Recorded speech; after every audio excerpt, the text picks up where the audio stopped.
तो दोस्तों आप सबका एक बार फिर से स्वागत है हमारे YouTube channel the Indian saga पर। अब हम इसरार साहब की वीडियो पर रिएक्शन करेंगे, मतलब जो हमारे नबी के सब्र और रुला देने वाला वाक्य, मतलब लाइफ का बर्दाश्त का रुला देने वाला वाक्य है। तो हमें पता ही है कि सब्र उनका किस तरीके से रहा है, जिस तरीके से हमने सीरीज में भी देखा और वैसे भी अभी हमें पता चला है। तो आगे बढ़ने से पहले ये जरूर बताना चाहूंगा, आपको वीडियोस नहीं मिली बट उसके रीजंस बहुत सारे थे। और मैंने पोस्ट नहीं डाली इस बार, थोड़ा टाइम भी नहीं मिला। और क्योंकि आप देख ही रहे हो, मम्मी की ये प्लस्तर भी उतरना था। और मतलब काफी चीजें होती हैं, जैसे पूरे के पूरे एक्सरे वगैरह दोबारा सब कुछ ये वो। बट प्रॉब्लम अभी भी है, बट हमने ये मम्मी ने खुलवा लिया है इसको, ताकि मतलब थोड़ा सा काफी टाइम हो गया था। बाकी तो डाइट और उस पर मालिश वगैरह पे जो भी रहेगा ऊपर का, फिजियोथेरेपी थेरेपी वगैरह रहेगी। तो उसके बाद इसका एनुअल फंक्शन चल रहे थे, तो ये भी इवनिंग, मतलब 2-3 दिन तक इवनिंग में आई है, मतलब शाम के बाद ही आई है घर। तो फिर कैसी बनाते हैं वो वीडियो, तो मेरे पास वो वीडियो पड़ी थी, बट थोड़ा बिजी होने के कारण जो हमने जाकिर साहब की डाल लिया, तो वो भी नहीं डाल पा रहा था मैं एडिट करके। तो फिर मैंने वो कल, जब मेरे को टाइम मिला आज, मतलब जैसे आपको मतलब वीडियो मिली है, तो फिर मैंने उसको एडिट करके डाला है। तो ये रीजन था कि मेरा मन तो करता है कि हम 3 वीडियो कम से कम डालें, क्योंकि काफी सारे चैप्टर्स हैं जिनको क्लियर करना है। तो अब ये काफी अच्छा वाक्य था, जैसे मेरे को लिंक आया हुआ था तो उसमें से किसी ने भेजा था, तो मैंने कहा मतलब काफी अच्छा वाक्य, मतलब और वो भी इसरार साहब से सुनने पे मजा आ जाएगा। और इसके बाद जो मैं वीडियो करूंगा वो हजरत बीबी जो हजरत बीबी फातिमा थी उनका आखिरी, मतलब जो वो था वक्त था आखिरी सफर का, वो वीडियो करूंगा। तो अब स्टार्ट करते वीडियो। आगे बढ़ने से पहले लाइक सब्सक्राइब और शेयर करते रहिएगा। तो बाकी जो और मेंबर्स है वो अगली वीडियो, मतलब 1-2 वीडियोस के बाद वो आपको सारे मिलने लग जाएंगे। जैसे जुल्करनैन सीरीज पूरी करनी है तो उसके एग्जाम्स भी हैं, तो वो आ जाएगी, अब खत्म हो रहे हैं उसके। तो फिर वीडियो स्टार्ट करते हैं, फिर इसके बारे में बात करेंगे। लाइक सब्सक्राइब और शेयर करते रहिएगा। हाँ, गुलाम थे बेचारे या नौजवान थे। नौजवानों पर बुजुर्गों को खुद ही हक हासिल होता है, जो चाहे करे। और गुलाम तो मिल्कियत होता है, जिंदा का जिबा कर दे तभी कोई पूछने वाला नहीं। तो जो बीत रही थी बिलाल पर, अबू फकी पर, जुनैरा पर, जो इन पर बीत रही थी, जो खब्बाब पर बीत रही थी, जिस तरह हलाक किया गया है हजरत सुमैया को, हजरत यासिर को, ये सारी तकलीफें उन्हें भी थी। लेकिन क्या इसका ये बिलवास्ता ईसा मोहम्मद के लिए नहीं था सल्लल्लाहु अलैहि वसल्लम? आपके साथी, आपके जानिसार हैं। लेकिन आप उनसे भी क्या कहें, फसबिरू फसबिरू फसबिरू। जब अबू जहल बदतरीन टॉर्चर कर रहा था हजरत सुमैया और हजरत यासिर को रजी अल्लाह तआला अन्हुमा, आपके इल्म में है कैसी कैसी टॉर्चर की है। जवान बेटे को बांध दिया एक सतून के साथ, उसकी निगाहों के सामने बराहना किया है मां को।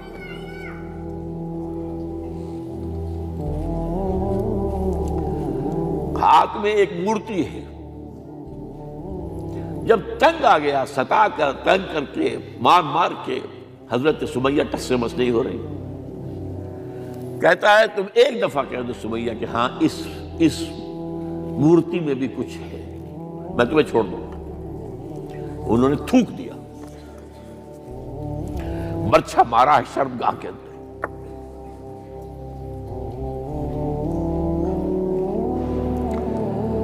कितनी तकलीफ पहुंची होगी उनको। लेकिन आप गुजर रहे, इस्बिरू या आला यासिर फ़इन्न मौइदकुमुल जन्नह। ऐ यासिर के घर वालों सब्र करो, तुम्हारे इस्तिकबाल की तैयारियां हो रही हैं जन्नत में। ये सीरत कोई बुलाता सुनाता है, ये सीरत। यासिर के साथ क्या किया है? 4 ऊंट नर सांड, और उनके साथ रस्से बांधकर, एक रस्से से उनका एक बाजू बांधा, एक से दूसरा बाजू, एक से एक टांग, दूसरे से दूसरी टांग। उन्हें दौड़ाया है कि परखते उड़ जैसे किस्म के। ये दीन ऐसे ही कायम नहीं हुआ। अदल इंसाफ का निजाम ठंडे ठंडे कायम नहीं होता, घर में आराम से बैठे हुए कायम नहीं होता। और सुनिए, 3 बरस शेब बनी हाशिम के तो कैद है, 3 बरस। और यहां की कैद पर कयास ना करें। यहां तो जेल में खाने को मिलता है, राशन मिलता है, जैसा भी मिलता तो है ना। और लीडरों के लिए तो class A class B class है। अब तो उनका तो लीडर तो लोग जब आते हैं जेल काट कर मालूम होता है कि शायद किसी सेहत अफजा मकाम से तशरीफ ला रहे। वहां क्या था? टोटल बाइकॉट, एक घाटी, इधर पहाड़ इधर पहाड़, दोनों तरफ जो है पहरे, कोई खाने पीने की चीज अंदर नहीं जाएगी। और पूरा खानदान बनी हाशिम, वो भी कि जो ईमान नहीं लाए, वो कबाइली जिंदगी थी ना। बनु हाशिम चूंकि हुजूर को पुष्टपनाही छोड़ने को तैयार नहीं हुए, अबू तालिब ने आखिरी वक्त तक भी साथ नहीं छोड़ा।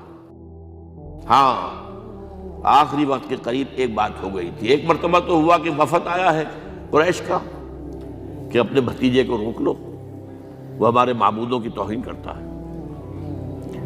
अबू तालिब ने बुलाया और आपसे कहा कि ये कुछ अपने रवैये को बदले। आपने फरमाया, चाचा जान, अब तो चाहिए मेरे एक हाथ पर सूरज और दूसरे पर चांद रख दे, मैं अपने इस मिशन को छोड़ नहीं सकता। ये है इस्तिकामत। और अबू तालिब के ऐन इंतकाल के वक्त जो मामला हुआ, जब वफद आया है कि ठीक है अब हमारा जो है सब्र का पैमाना लबरेज हो गया है, अब ठीक है आ जाओ मैदान में, तुम भी साथ छोड़ने को तैयार नहीं हो। अबू तालिब ने बुलाया उसको, भतीजे मुझ पर इतना बोझ न डालो जो मैं बर्दाश्त न कर सकूं।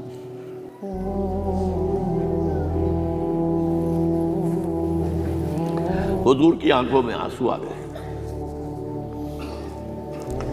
चाचा जान, अब तो या ये बात पूरी होगी या मैं अपने आप को खत्म कर दूं। इसी में खत्म हो गया। 12 शेब बनी हाशिम में 3 बरस इस हाल में गुजरे हैं। टोटल बाइकॉट, कोई खाने पीने की नहीं। कुछ लोग थे शरीफ उन नफ्स, मसलन हकीम बिन हिजाम थे रज़ी अल्लाह ताला, और बाद में ईमान ले आए। हजरत खदीजा के वो रिश्तेदार थे। वो पहाड़ पर चढ़कर एक तरफ से रात की तारीकी में, दोनों दरवाजे तो बंद है, पहाड़ पर चढ़कर चोटी से नीचे उतर कर कोई चीजें खाने पीने की दे आए बस सल्लल्लाहु अलैहि वसल्लम। कोई और एक आध होगा ऐसा। यहां तक नौबत आई है कि बनी हाशिम के ये फूल जैसे बच्चे मासूम भूख से बिलबिला रहे हैं और इसके सिवा कुछ नहीं है कि सूखे चमड़े उबाल कर उसका पानी उनके हलक में टपका दिया जाए।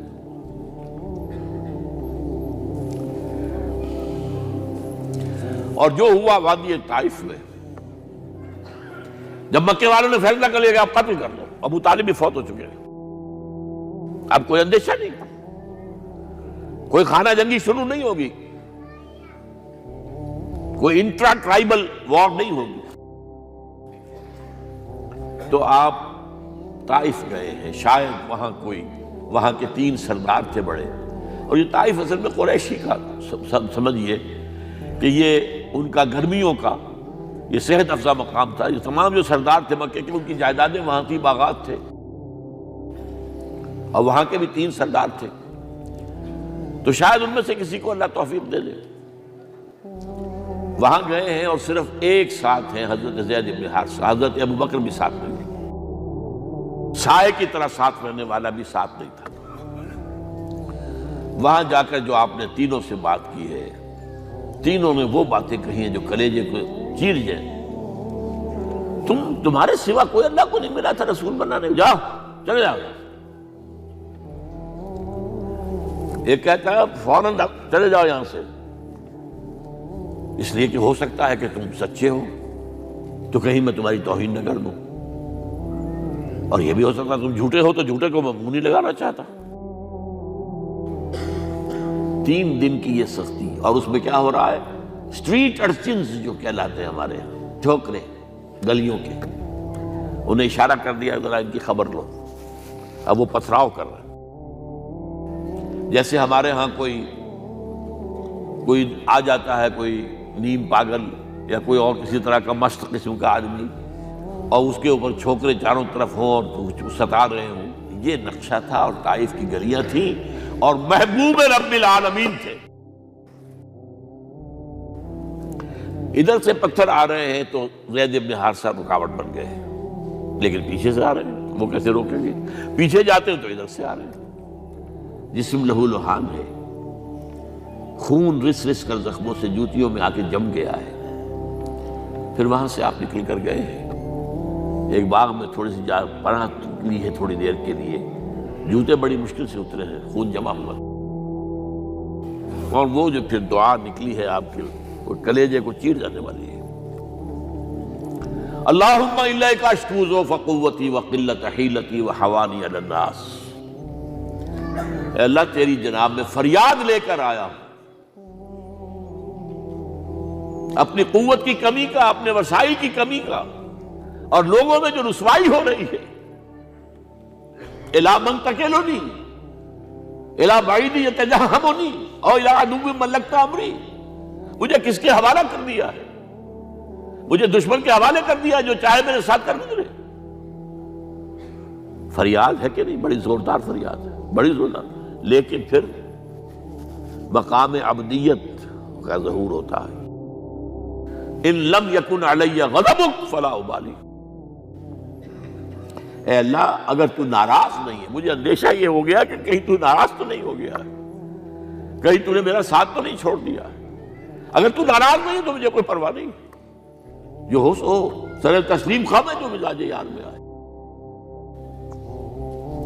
वापस आए हैं तो मक्के में दाखिल नहीं हो सकते थे, वहां तो कत्ल का फैसला हो चुका। बाहर ही आपने डेरा लगाया, ज़ैद इब्न हारिसा को भेजा, फलां शख्स के पास जाओ कि तुम अगर अमान में ले लो मोहम्मद को तो मोहम्मद आ जाए। मैं तो मेरी ये पोजीशन नहीं है, मैं कुरैश के मुकाबले में अमान नहीं दे सकता। दूसरे के पास भेजा, उसने भी कुछ ऐसे जवाब दे दिया। तीसरे के पास जब गए हजरत ज़ैद मुतिम बिन अदी, उसने कहा ठीक है, मैं अमान देता हूं मोहम्मद को, वो आ जाए मक्के में। हुजूर से आके कहा, उसने फरमाया नहीं, जाकर कहो आकर लेकर जा। क्यों? क्या पता अचानक जो है मेरे दाखिल होते ही कोई मुझ पर हमला करे, कत्ल कर। वो तो ये कह सकेगा हमें क्या पता था कि मुतिम ने जो है अमान दी है। I never knew it. अब ये कबीले के अंदर ये होता था कि एक ने अमान दे दी, सबकी तरफ से अमान। लिहाजा हुजूर ने फरमाया आकर लेकर जाओ। वो अपने 6 बेटों को हथियार सजा कर लेकर आया है और फिर लेकर गया हुजूर को, कहता हुआ गुजर रहा है रास्ते में, लोगों सुन लो, मोहम्मद मेरी अमान में है सल्लल्लाहु अलैहि वसल्लम। इसलिए आपको मक्के के अंदर फिर 2-2.5 साल मजीद रहने का मौका मिला है, और इतना बड़ा एहसान आपने माना फिर मुतिम बिन अदी का कि ग़ज़वा बदर में जब 70 असीर थे कुरैश के हुजूर के पास, तो आपने फरमाया था कि अगर आज मुतिम जिंदा होता और वो सिफारिश करता तो मैं इन सबको छोड़ देता बगैर किसी फिदिये के। बहरहाल ये चंद बातें मैंने आपको बताई। बाकी तो ये कि गारे सौर है कैसी कैसी, और फिर ग़ज़वा बदर से पहले की रात है, और वो आपका जिंदगी का तवील तरीन सजदा है। उसमें जहां तक ये अल्फाज भी आपने कह दिया, अल्लाह अगर कल ये जो 313 यहां जमा है अगर ये खत्म हो गए तो फिर क़यामत तक तेरा नाम लेने वाला कोई नहीं होगा। मैं आखिरी रसूल और मेरी ये 15 बरस की कमाई है। उस पर कहा हजरत अबू बकर, वो पैरदार की हैसियत से खड़े थे कि हस्मुक हस्मुक हुजूर, बस कीजिए बस कीजिए। बहरहाल बदर है, उहद है, जख्मी हुए हैं, दंदाने मुबारक शहीद हुए हैं, खून इतना बहा है कि बेहोश हो गए हैं, और खबर उड़ गई है कि आप शहीद हो गए। ये सब कुछ, और सबसे बढ़कर हमजा की लाश सामने आई।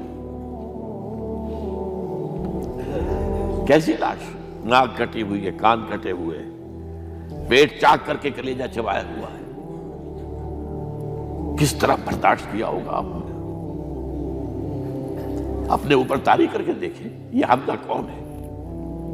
चचा है, दूध शरीक भाई है, खालाजाद भाई है, साथ का खेला हुआ हमजोली है, और उसकी लाश है। जो कल्बे अतर पर बीत रही थी वो मदीने में आकर एक बड़ा माहौल बदला हुआ था। तब वो बात सामने आ गई। जब आप मदीने वापस तशरीफ लाए हैं तो जाहिर बात है कि ज्यादा अंसार के लोग थे जो शहीद हुए थे। बदर में मुहाजिरीन तो मेरे ख्याल 4/4 थे नंबर के अंदर, 3/4 तो अंसारी थे। इसी तरीके से ओहद के अंदर मामला है। तो मुख्तलिफ घरों से औरतों के बैन करने की आवाजें आ रही थी, इसलिए कि उस वक्त तक बैन करना हराम नहीं करार दिया गया था, ममनू नहीं था। आवाजें सुनकर हुजूर की ज़बान मुबारक से निकल गया, अम्मा हमजा तो फला बवा की लहू, हाय हमजा के लिए तो कोई रोने वाली भी नहीं है। इस पर फिर सहाबा ने, अंसार ने अपने यहाँ की खवातीन को हजरत सफिया के यहाँ भेजा। वो सगी बहन थी, वहां उन्होंने जाके भी ताज़ियत की, बहन की। ग़ज़वे अहज़ाब का आपने सुन ही लिया। उसवा रसूल पर न मालूम क्या क्या बातें चीज लोगों में मशहूर हो गई है। उसवा का लफ्ज़ आया कहाँ है कुरान में? सूरह अहज़ाब में। वो उसवा क्या था? जब खंदक खोदने का फैसला हुआ है तो खंदक खुद रही है, हुजूर भी लगे हुए हैं, भारी भारी पत्थर उठाकर कंधे पर लाकर बाहर फेंक रहे हैं। पथरीली जमीन थी, एक पत्थर किसी से टूटा नहीं था, तो हुजूर ने जो है 3 दफा जो उसके ऊपर ज़रब लगाई तब टूटा है। लेकिन यह कि कई दिन के फाके हो चुके थे, खाने को कुछ नहीं, पूरा मुहासरा था, 12,000 का लश्कर घेरे हुए। यहां तक कि आपको मालूम है कि घरों के अंदर बैतुल खला तो नहीं होते, बाहर जाते थे कज़ा, उसका कोई इम्कान नहीं। शदीद तरीन आजमाइश जो हुई है, उसका नतीजा एक तरफ यह निकला कि मुनाफिकीन का निफाक उनकी जबानों पर आ गया। कुरान मजीद में है ये, उन्हीं आयात में, मा वअदल्लाहु व रसूलुहु इल्ला गुरूरा, हमें तो अल्लाह और उसके रसूल ने धोखा देके बर्बाद दिया। हमसे कहा था कि कैसर और किसरा के खजाने तुम्हारे कदमों में आएंगे, और हाल यह है कि हम रफ़े हाजत के लिए बाहर नहीं जा सकते, खाने को कुछ नहीं। उस वक्त कुछ सहाबा आए हैं हुजूर सल्लल्लाहु अलैहि वसल्लम से, देखिए फाके से कब्र दोहरी हुई जा रही है, हमने अपने पेटों पर पत्थर बांधे हुए हैं, चादरों के साथ पत्थरों को कसा हुआ ताकि कब्र सीधी रहे। हुजूर ने अपना कुर्ता मुबारक उठाकर दिखाया, 2 पत्थर बने। ये है उसवा, ये है आपकी सुन्नत, आपका उसवा हसना। लेकिन इस उसवा हसना से फायदा कौन उठा सकता है? लक़द काना लकुम फी रसूलिल्लाहि उस्वतुन हसनतुन लिमन काना यरजुल्लाह वल यौमल आखिर व ज़करल्लाह कसीरा। उसवा तो अपनी जगह है, कुरान में हिदायत सबके लिए, हुदल लिन्नास, लेकिन फायदा उठाएंगे सिर्फ मुत्तकीन, हुदल लिल मुत्तकीन है सबके लिए। उसवा सबके लिए है, लेकिन इस्तिफादा वही कर सकेगा जो 3 शर्तें पूरी करे, अल्लाह और यौम आखिर पर ईमान और अल्लाह का जिक्र कसरत के साथ करें। बहरहाल ये मैंने आपके सामने इस हवाले से रखा है, ये उसवा जो है हुजूर का, ये हम पर इत्माम हुज्जत है। देखिए नोट कीजिए, पूरी नौ इंसानी पर इत्माम हुज्जत, इस्लाम का निजाम अदल इज्तिमाई जो कायम करके दिखा दिया, हुज्जत कायम। इसे अंग्रेजी में कहते हैं इट्स डूएबल, किया जा सकता है, ये काम हो सकता है, इसलिए कि जमीन पर कदम ब कदम चलकर यह इनकलाब आया, मेहनत से आया, मुशक्कत से आया, ईसार से आया, कुर्बानियों से आया, तकलीफें झेल कर आया, सब्र और मुसाबरत से आया, इस्तिकामत और मुकावमत से आया। यहां पर मौजज़ों की कार फरमाई ना होने के बराबर है। यहां धूप से बचाने के लिए कोई अल्लाह ने साहिबान नहीं दिया, ज़ल्लल्लाहु अलैकुल गमाम, और भूख से बचाने के लिए मन्नो सलवा नाजिल नहीं हुए। ग़ज़वा तबूक में ऐसा भी हुआ है कि 3 मुजाहिदीन का 24 घंटे का राशन एक खजूर, एक ने मुंह में रखी, कुछ चूस ली, कुछ ग्लूकोज चला गया उसमें से, दूसरे को दे दी, उसने चूस ली, फिर तीसरे को, मन्नो सलवा नाजिल नहीं हुए। मेहनत, मुशक्कत, इशार, कुर्बानी, सब्र, मुसाबरत, इस्तिकामत, मुकावमत, यह है उसवा रसूल। तो दोस्तों ये थी वीडियो, क्या कहना चाहोगे आप? मतलब मैं तो आपको स्टार्टिंग में ही कहूंगा कि आपको एक इमोशनल करने वाली जैसे होती है ना, मतलब आपके सामने पूरी लाइफ जर्नी घूमने लग जाती है, और वाकई बात पता क्या है कि हमने पहले भी देखी है वीडियो, मतलब ये वीडियोस तो हमने पहले भी देखी हैं, एक जो सीरीज कर रहे हैं उसमें भी, कि इन सब ने मतलब कि क्या क्या तकलीफें दी उनको, उन्होंने क्या क्या तकलीफें झेली हैं। पर इन्होंने जो बिल्कुल डिटेल में गहराई में बताया ना, तो वो अंदर से महसूस हो रहा था कि वाकई के धर्म के नाम पे मतलब कि इस तरह का ने किस तरह से पेट काट दिया, और आंख नाक कान सब कटे फटे, मतलब कि देख के अंदर से मन बहुत विचलित हुआ है। ज्यादा बोलने को कुछ नहीं है, महसूस किया जा रहा है। तो मैं आपको जो बोलना चाहूंगा, मतलब वैसे तो एक्सप्लेन ये कर ही रहे थे किसी तरीके से, हम सिर्फ कई बार कहते हैं ना आप सिर्फ, मैं तो ये मतलब मेरी इमेजिनरी जो वो थी ना, इमेजिनेशन से जो इमेज बन रही थी, वो जैसे वर्ड बोल रहे थे वैसा वैसा मैं सोचे जा रहा था कि ऐसा ऐसा होता, क्योंकि कुछ हमने देखा है, युद्ध के टाइम की बातें भी हैं। जैसे हजरत सुमैया का बीच में आया था जिक्र कि उनको टॉर्चर किया था, हमने पहले भी शायद इनके बारे में सुना था कि भी बहुत बुरी तरीके से उनको टॉर्चर किया था।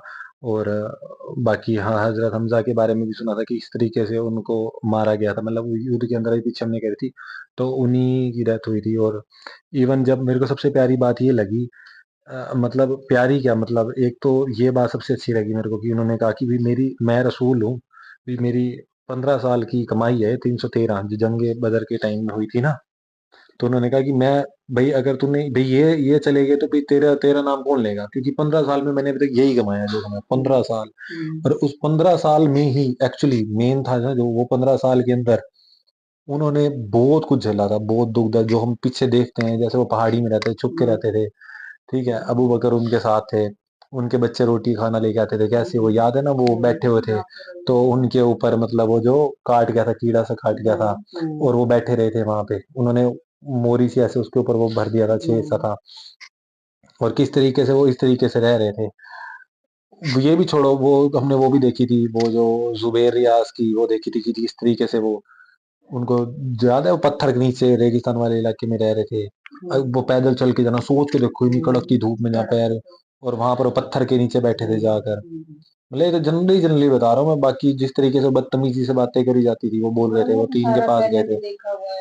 और काफी मतलब ये वाली बात भी भाई वो थी, मतलब उनकी जो वर्डिंग थी मोहम्मद साहब की, जब उन्होंने परमात्मा से बोली थी, जब वो उनसे बात करने गए थे, वो तीन थे जो मक्के के, वो जिनसे वो बात करने गए थे, वो मांगने गए थे कि भाई मुझे वो आपने पर बीच में याद नहीं होगी, मतलब वहां पे कबीलों का ये होता था, अगर किसी ने किसी को रहने के लिए अमाल कहते हैं ना, शायद अमाल ही कहते हैं उसे, बोल रहे थे, अगर किसी कबीले ने कह दिया ना कि मेरे साथ है, तो बाकी कबीले फिर उस बंदे पे आक्रमण, मतलब उसके साथ कुछ नहीं कर सकते, फिर वो सेफ है, अदरवाइज उसकी सेफ्टी की गारंटी है।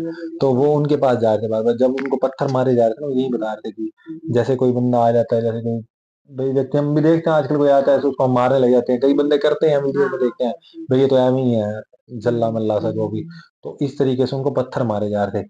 बात ये नहीं थी कि वो पत्थर खाने से दिक्कत हो रही थी उन्हें, उन्होंने तब परमात्मा से जो फरियाद करी थी ना, जो बोला था उन्होंने, एक प्रेयर करी थी, वो ये बोली थी कि भाई, भाई मेरे साथ जो भाई तूने मेरे को इस हालत में छोड़ दिया, मेरे साथ कुछ भी कर रहे हैं, भाई मेरे को मार रहे हैं, कुछ भी कर रहे हैं, कह रहे हैं अगर तो मतलब भाई कहीं तू मेरे से नाराज तो नहीं है, मेनली ये था, अगर तू नाराज नहीं है और ये कर रहे हैं फिर तो कोई टेंशन नहीं, भाई को जो होता रहे, जमा दे कुछ भी करते हैं, बट अगर तू नाराज है, मेरे को पता भी नहीं है ना, एक्चुअली पता भी नहीं था, तो वो अपने आप से क्वेश्चंस कर रहे थे और परमात्मा से कि भाई वाकई वाकई बात बड़ी जैनुअन है। ये लाइनें दो मतलब जो मोहम्मद साहब की जो इन्होंने बीच में बोली थी ना, उसी मतलब लैंग्वेज में, जैसे वो कुरान वाली उसमें, अरबी में, जो भी अरबी है उर्दू है, तो मतलब वो इस तरीके से प्रेयर करें कि भाई मेरे को पता तो ना कि मेरे साथ जो हो रहा है, या तो मेरे परमात्मा नाराज है मेरे से, मेन टेंशन मार की तो टेंशन नहीं थी कि पत्थर मार रहे हैं कर रहे हैं। तो वो चीजें, वो एहसास, वो हम यहाँ खाली बैठ के मैं बहुत अच्छे से फील कर सकता हूँ कि आपके साथ इस तरीके से और जब ये इसरार साहब बोल रहे थे ना और इनकी आंखों में आंसू थे, तो वो मैं उस प्यार को भी मतलब उस गहराई से महसूस कर सकता हूँ। एक जो आपकी इंटेंशन होती है ना मेंटली, उनकी उनके जीवन देखो कितनी बड़ी उम्र के हैं वो, उन्होंने पूरी जिंदगी उस चीज को जी है, उन शब्दों को, उन वर्ड्स को, मतलब एक पूरा कंसेप्ट, एहसास किया उन्होंने। बात ये नहीं होता कि कोई आपको गलत कहे कोई आपको सही कहे, हम्म, मतलब एक चाहे कोई गलत व्यक्ति भी हो किसी से प्यार भी करता हो वो भी उसका प्यार तो उससे है ना एक्चुअली में। हम्म, तो यहाँ पर इन्होंने पूरी जिंदगी कुरान में और मतलब उस पर मतलब मोहम्मद साहब की उसमें गुजारी है, उनको महसूस करते हैं किस किस तरीके से उनका वक्त गुजरा। तो जब वो बोल रहे होंगे ना शब्द तो वो अपने आप को खड़ा हो महसूस कर रहे होंगे कि सोच के देखो कि आपके किसी घर वाले से बिल्कुल जैसे हमारे घर का बच्चा होता है, इसके बारे में सोच नहीं सकते गली में जा रहे उसको कोई मारे, कोई कुत्ता भी काट ले कुछ, मतलब वो एकदम से झंझना जाता है शरीर। तो खाली शब्दों में सोचो तो एक बात अलग है, लेकिन आप सोच के देखो कि आपके किसी प्यारे से जिसके प्रति आपकी टोटली इंटेंशन है और उसके साथ ऐसा हो रहा था, या आंख बंद करके, ये बात नहीं कि उस वक्त हो चुका है अब तो ये खत्म हो गया, ऐसा नहीं। आप अभी भी आंख बंद करके महसूस करके देखो कि ऐसा ऐसा वो कर रही हैं तो आप पे क्या बीतेगी, और आप कुछ कर नहीं पा रहे। तो ये फील करने वाली बात है कि लोगों ने कैसी कैसी चीजें करी उनके साथ। तो बाकी अब क्या ही बोलूं, अब वही है ना, जब उनकी वफात की बाली वो उनके चचा की बात हो रही थी वो कह रहे थे कि एंड में भाई मुझ पे इतना भी बोझ न डालो, कह रहे मोहम्मद साहब जब सैंटी से हो गए थे, है ना, मतलब आंखों में आंसू से आ गए थे। बाकी और क्या ही बोले, बाकी इन्होंने टोटली एक्सप्लेन करी जंगों वाली बातें भी, वो पत्थर लटकाने वाला वो शायद भूखे का नहीं कमर ना करे वो किस तरीके से करता वो देखेंगे आगे सुनेंगे। बट बेसिकली लाइफ काफी ज्यादा रही है, और ये बात बड़ी जैनुइन उन्होंने लास्ट में भी और शुरू में भी बोली कि आप क्या सोच रहे हो अभी जनरली ऐसे एक उपदेश देने से थोड़ी ना इतना बड़ा एम्पायर खड़ा हो गया, इतनी बड़ी मतलब एक इस्लाम खड़ा हो गया। तो उन्होंने बहुत कुछ किया, जो कुछ किया मेनली तो उन्हीं का ही था, और जो दुनिया भर की इज्जत बेइज्जती सहन करी है वो उन्होंने ही करी है, मोस्टली सबसे पहले तो अकेले ही करी है, फिर बाद में और बाकी दूसरों के साथ होती थी वो भी तो उनको एक तरह का दर्द होता ही होगा ना भाई, किस किस तरीके से ये सब जा रहे हैं, इनकी वो हो रही है मतलब कोई जुर्म मर रहा है किन्हीं को, जैसे सुमैया जी उनको किस तरीके से वो किया गया, टॉर्चर की है, टॉर्चर टॉर्चर की बात है। और काफी ज्यादा वो जिन्होंने उनको वो जगह दी थी रहने के लिए, उन्होंने कहा था कि चलो भी अब से मेरी उसमें है मेरा माल में है, और मोहम्मद साहब ने उनका वो भी माना था, कहते कि वो जब युद्ध के अंदर कहते अगर ये जिंदा होता है ना और ये मेरे से 70 के बदले वो मांग लेते मैं एक मिनट में दे देता, क्योंकि मतलब ऐसी कंडीशन में जब आपको कोई भी ना पूछ रहा हो, मतलब और सामने वाला कोई निकल के आए और आपको पूछे, बोलने की बातें हैं, बाकी आप महसूस करो सही कह रहे हैं वो सब्र, सब्र को सोचो, पता है कि मैं कुछ भी एक दुआ ऐसी मांग लूं तो सब कुछ यूं ही खत्म हो जाए। ये रसूल थे वो, मीन्स वो उनकी प्रेयर में इतनी वो होती कि वो चाहे तो कुछ भी करवा सकते थे। कहने की बात है कि आपको पता है कि आप सच्चाई के रास्ते पर भी हो, और वही बात उन्होंने कही ना मेरे चचा को भी, भाई अब तो या तो सूरज चांद या मेरी मृत्यु ही कर दो कोई बात नहीं, लेकिन ये मैं पीछे नहीं हट सकता, चाहे कुछ भी हो जाए। और वाकई बहुत कुछ सहन किया उन्होंने। हम ऐसा जीवन अपनी लाइफ को आज देखें तो हम इसमें सीख सकते हैं थोड़ा सा, यही सीख सकते हैं कि सब्र हमें करना किस तरीके से आना चाहिए। कुछ जिंदगी में चीजें कठिनाई होती है, ये नहीं कि हम उठाया उसी वक्त शुरू हो गए, एक वक्त आता है चीज का, सब्र करना जरूरी है, आपको जिंदगी जो एक्सपीरियंस देती है वो सब कुछ।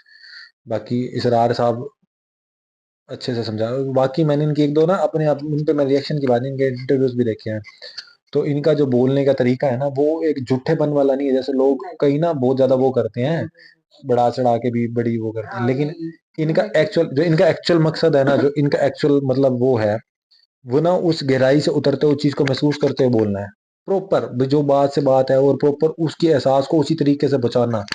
मतलब मैंने इनके इंटरव्यू भी सुने हैं कई जगह पे, तो ये उसी तरीके से बात करते हैं, इनको कोई मेरे हिसाब से इनको कोई और चीजों से मतलब नहीं है, इनको इस्लाम से और मोहम्मद साहब जैसे उनकी लाइफ जर्नी या कुरान हदीस, जो भी कुरान से मेन इनको ज्यादा बस, और परमात्मा से जो इनका प्यार है उससे, ये उसी में जीते हुए बस ये सोचते रहे होंगे कि मैं जो तू मतलब मैं भी औरों को जगाता हुआ जाऊं भाई, और बंदे भी अच्छे जगह इससे, मतलब एक स्पिरिचुअलिटी ये परमात्मा के मार्ग को अच्छे से जाने बजाय गलत।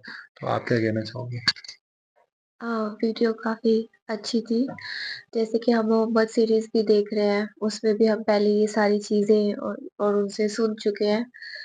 तो ज़्यादा कुछ कहने के लिए तो नहीं है, बट हाँ दोबारा से सुन के थोड़ा इन्होंने जिस तरीके से अलग-अलग चीज़ को एक्सप्लेन करा, जैसे वो घोड़े से के 4 घोड़ों हाँ से वो अलग-अलग मेनली मैं भूल पैर गया और हूँ। हाथ उनके बाँध दिए, और वो इमेजिन करना भी पार्ट में आसान था नहीं वो। है। वो इमेजिन करना भी आसान नहीं है। तो सच में बस सुन के दुःख हो रहा है, ज़्यादा कुछ अब कहने को नहीं बात है। सच्ची है, कभी कोई ऐसे ही कुछ होती है ना जहाँ पे पता हो सीधा जान माल का नुकसान है, एक बार जाकर देखें हाँ। इंसान वहां पर तब पता लगता है डर और सच में वो क्या चीजें हैं। अभी तो हम घर बैठे हैं इसलिए हम सिर्फ सुन के बात बोल सकते हैं, बट हमने एक्सपीरियंस के तौर पर मैं ये बता सकता हूँ कि हमने भी बहुत सारे ऐसे डर महसूस किए हो नहीं हाँ अपनी ज़िंदगी में। मैं कई चीज़ें होती हैं जो इंसान नहीं बोल सकता, हमने भी बहुत कुछ महसूस किया हुआ है, तो उस बेस पर मैं आपको ये बात बता रहा हूँ कि पल-पल पता होता है कि आपके साथ कुछ भी हो सकता है, तो वो चीज़ें बहुत गहराई तक मायने रखती हैं। ये एहसास को मैं इसीलिए समझ पाता हूँ कि हम समझ सकते हैं जो चीज़ें होती हैं। तो आप क्या कहना चाहोगी? टोटली इमोशनल है वीडियो, और जो उनका बोलने का तरीका, बताने का तरीका, खुद ही इमोशनल तरीके से बता रहे हैं, हुँ, उसको फ़ील करके बता रहे हैं। हुँ, मतलब हम अगर सोचें तो मतलब कैसे उस चीज़ को मैं भी थोड़ा-थोड़ा फ़ील कर रही थी कि हुँ, कैसे उनको बाँधा, मतलब उनके हाथ-पैर बाँधे और हुँ, उनको कैसा दर्द हो रहा होगा, हुँ, कितना हुँ। मतलब टोटली इमोशनल वीडियो है। तो बस यही है। एहसास जोड़ो तो बहुत कुछ है, मतलब आप परमात्मा के अगर रास्ते पर चलने वाले बंदों के साथ जो दुनिया यातनाएँ करती है ना, वो मतलब परमात्मा वही है, खुद स्वयं जब तक रक्षा करता है और सब कुछ सहायता करता है, तो उसकी जो मोहम्मद साहब के अंदर वो सब कुछ क्यों सहन करते? क्योंकि परमात्मा स्वयं मतलब जुड़ा हुआ था, खुद उनसे प्रेयर करनी, उनसे बात होनी और उनके थ्रू वो कुरान उतरनी। तो एक ज्ञान ही है ना, नॉलेज, जो ज्ञान उनके सामने उतरता था ना, वो उनको ठंडक, राहत सब कुछ देता था, क्योंकि उस दौलत के आगे उसको धन कह सकते हो आप एक तरह का, देखा जाए तो, वो भी एक तरह की दौलत थी। उस दौलत के आगे दुनियावी दौलत के मायने नहीं थे, इसलिए वो उसके पीछे थे। तो उनको ये लग रहा था कि ये तो आई गई चीज़ है, मरना तो है ही है, शरीर तो छूटना ही सब कुछ है। बट उस दौलत के आगे, उस परमात्मिक दौलत के आगे ये चीज़ क्या है? ये तो ऐवें ही है, कुछ भी नहीं है। ये तो बनती उजड़ती रहेंगी। तो इसीलिए उनका डर और वो सब कुछ एक परमात्मा का हाथ का सहारा, तो वो उनकी बड़ी ताकत थी। तो जब ही इंसान इतने बड़े घूँट पी सकता है। इंसल्ट का घूँट जो होता है ना, उस वो सबसे बड़ा मतलब मुश्किल होता है पीना। बाकी आप सब चीज़ें यातनाएँ, शरीर की पीड़ा सब कुछ सहन कर लोगे। लेकिन जो इंसल्ट शब्दों के द्वारा ये सब कुछ समाज में, जिस समाज में आप रहते हो, वही समाज आपको जब वो पीड़ाएँ देता है ना, वो दर्द देता है, तो आप उस पीड़ा से नहीं उभर पाते। ब बाहर का कोई भी कुछ कहे, कोई फ़र्क नहीं पड़ता। बट जिस समुदाय के अंदर जिसको आप मेनली जहाँ पर आपकी पहचान होती है, वहीं आपकी इज़्ज़त ना करे, वहीं आपकी वो ना हो ना, तो आप टूट सकते हो। मतलब बहुत कुछ हो सकता है आपके साथ। तो वहीं से निकलना और उन्हीं के सामने, क्योंकि अपने ही होते हैं, यही समुदाय होता है जिनके आगे हम, इनसे हम कुछ पाकर भी खुश होते हैं, इनसे इज्जत पाकर भी खुश होते हैं, इनसे बेइज्जत होकर भी हम टूट सकते हैं, खत्म हो सकते हैं। तो समझने सोचने वाली बातें हैं, बहुत बढ़िया। मतलब मैं जब फील कर रहा था ना, तो शरीर ऐसे थोड़ा सा वो अंदर अंदर होता है, थोड़ा सा एक ना कंपन फील होती है। आप सोच कर देखो कि रोए से खड़े हो जाते आपके साथ ऐसी चीजें हो रही हो, हैं। जबरदस्त। मतलब सीखो, और मैं तो ये कहूंगा, मैं तो कुछ जरूर सीखूंगा। मतलब सोचो गहराई से और उसी तरीके से सब्र से काम लो हमेशा। सब्र एक बहुत ज़रूरी चीज़ है, सब्र आपको ताकत देता है। मैंने महसूस किया है सुनते हुए भी, और जीवन के एक्सपीरियंस से, मैं अपने लाइफ के एक्सपीरियंस से जोड़ता हूँ उन बातों को, तब जाकर कनेक्ट हो पाते हैं। जब हम कनेक्ट हो पाते हैं ना एक दूसरे के दुखों से भी, सुखों से, सब चीज़ों से, तभी हमें समझ आती है। अदरवाइज आप नहीं हो सकते, आप उतना फील नहीं कर सकते। अदरवाइज आपके लिए स्टोरी, इतिहास और एक वो बन के रह जाता है। बट जब आप इस तरीके से जुड़ते हो, तो आप बहुत ज़्यादा कुछ महसूस करते हो और आपके जीवन में बदलाव आते हैं, वो ज़रूर आएंगे। तो फिर बस इतना काफ़ी है। तो लाइक, सब्सक्राइब और शेयर करते रहिएगा। मिलते हैं जल्दी नेक्स्ट वीडियो में, अभी के लिए इतना ही काफ़ी।